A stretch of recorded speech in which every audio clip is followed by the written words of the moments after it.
Hello everybody, what's up and welcome back. You're here with me, Shapeless, aka the Game Tamer, and today we're checking out Aisling.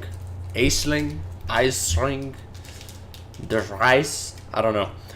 All I know is that she's Scottish, I think. I could be being racist, I don't know.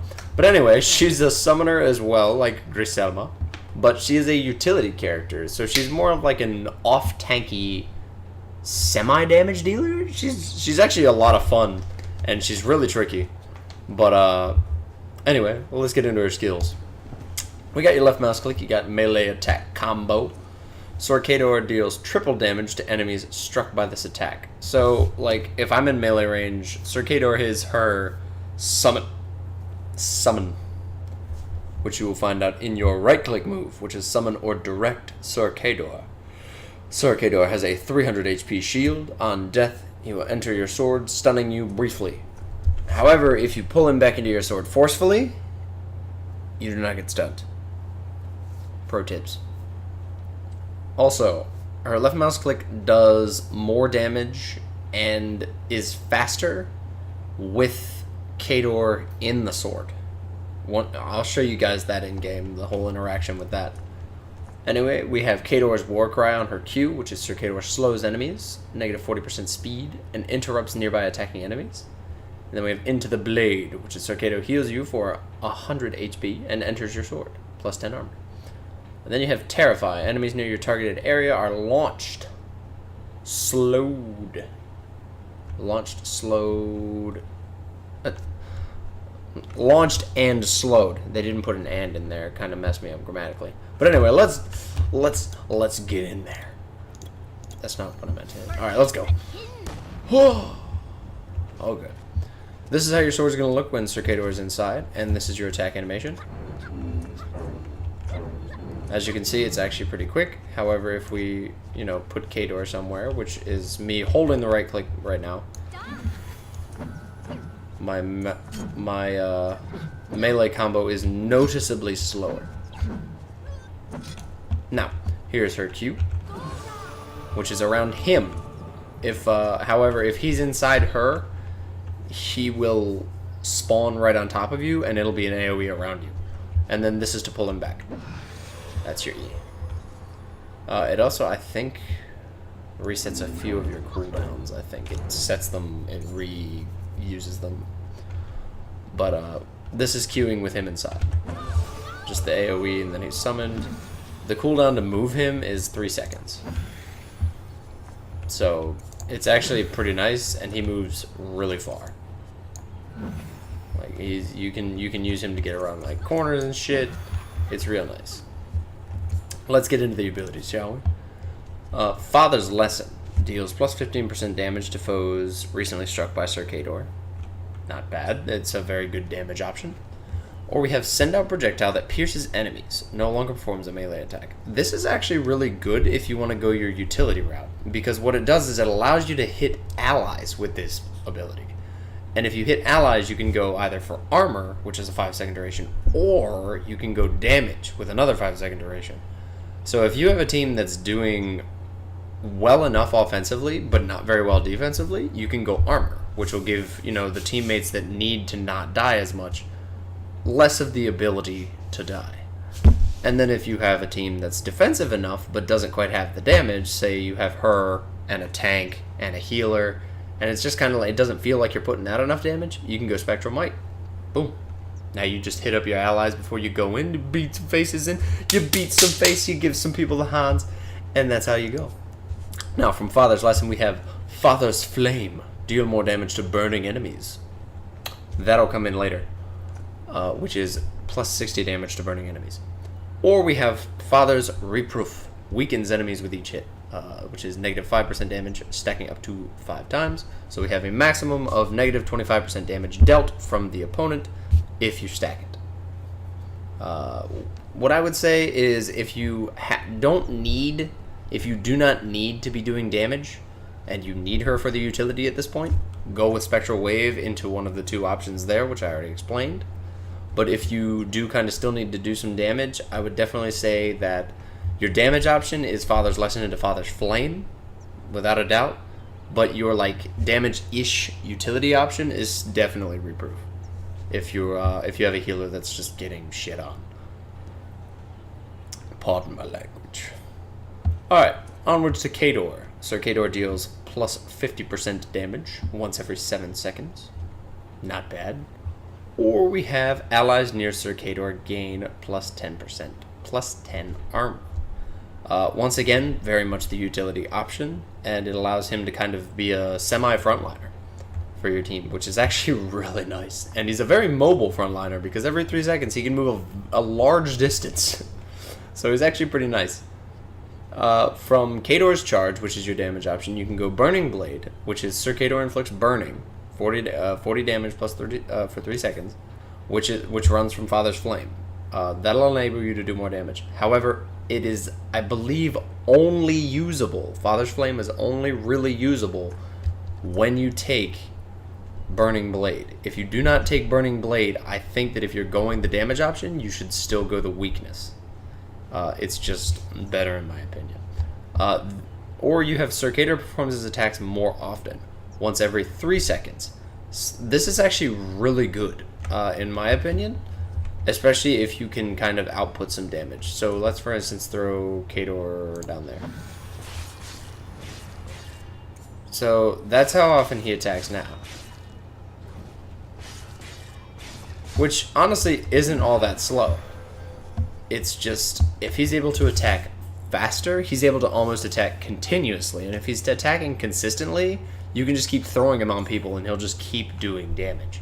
It's actually really good. And I went against an Aceling in a match not too long ago, and it was really effective. Like, she's a very surprisingly effective, like, semi-frontline, backline damage dealer. It's crazy.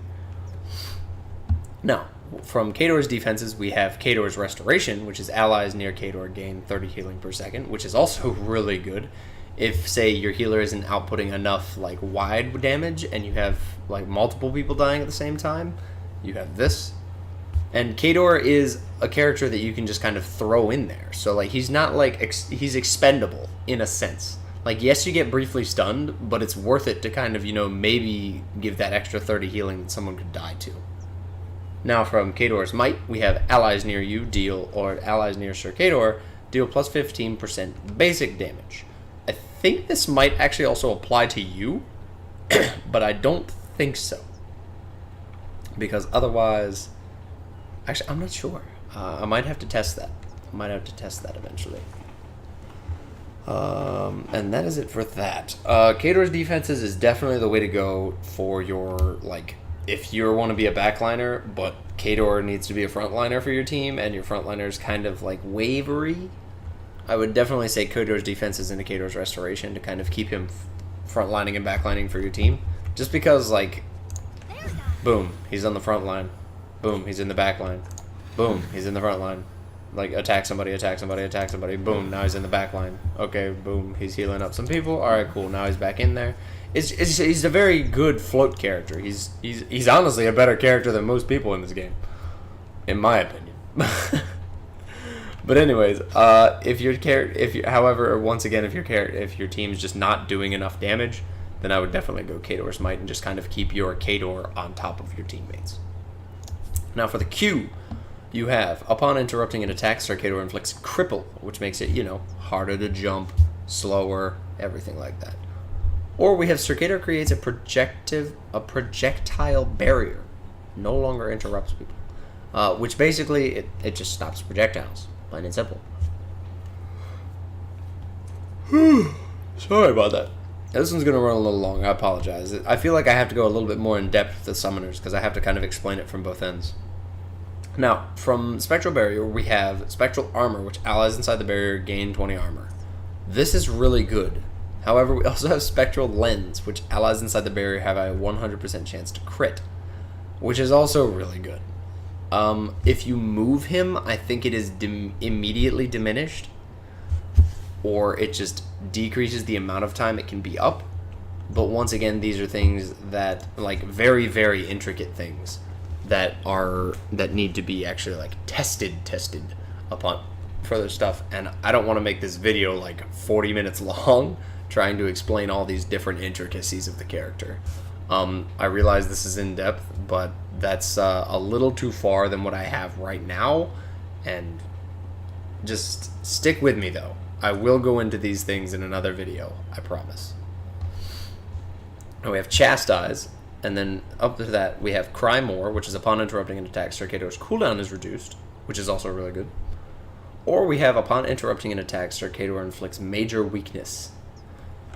These are good if your team is getting kind of beat up on, and you don't really need to, and like if your team is just kind of taking it from the enemy team, and you can't diminish their damage enough, then I would definitely say go this into major weakness. But otherwise, I would honestly say that the most meta options are Spectral Barrier into either Spectral Lens or Spectral Armor, depending on the situation. So that one's your call. Now we have E, which is when we pull it back, you can gain 300 HP, a 300 HP shield, or we gain stamina on use, and I can sprint during the skill. So it means that I can sprint and E, but obviously, as you saw there, she kind of stutter steps, which can be a problem. It can cause issues. But, I mean, honestly, before you do anything, it would probably be like E into sprint. So, probably wouldn't really cause too much of an issue. Now, we have Spirited Run, which is you gain 25% movement speed. Or you can have Ardent Blade, which is you gain 25% basic attack damage for 4 seconds. Upon calling him. Upon recalling him. So, upon hitting your E, you gain either basic attack damage, or you gain movement speed. It's dependent on what you need at the time, and I feel like that one's kind of versatile. Shielding Presence, you and your nearby allies gain debuff immunity, which is really good, especially for a lot of characters that like you don't reduce healing and stuff. Or you can have it do Aura of Healing, which is heals you and nearby allies for 200 health. This is actually really good as well, because already when you bring him in, you might be running CADOR's Restoration. So when you bring him near you, you're already getting 30 health a second. So he's actually a very good frontline backline float, and honestly I think Aisling is very strong.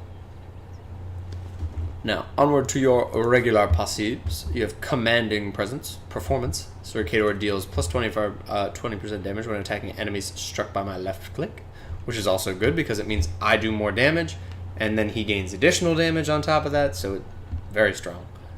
We have CADOR's Warcry affects a larger area, which I do believe also affects the shield, making it so that your shield would be bigger as well, which is this. Or we have Into the Blade grants 25% healing. So you get an additional 25% of the health you would gain from it.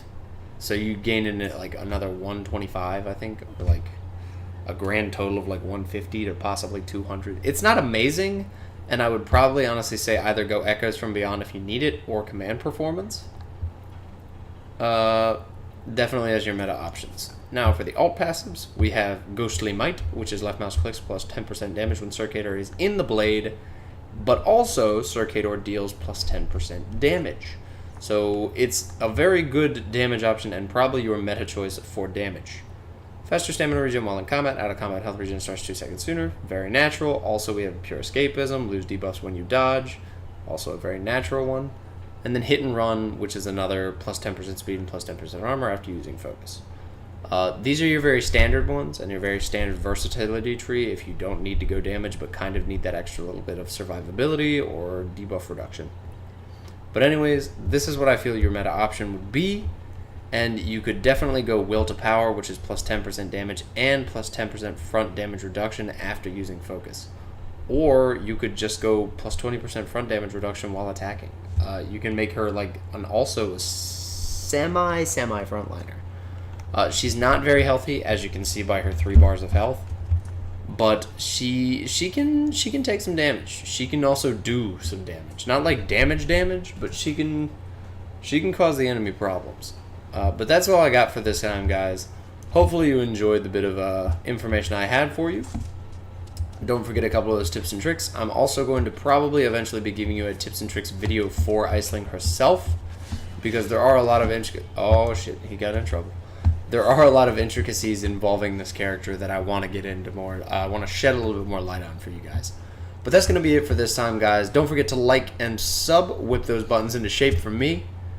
But once again, and as always, guys, you stay tame. I'm going to try to do the same. And I will see you all in the next one.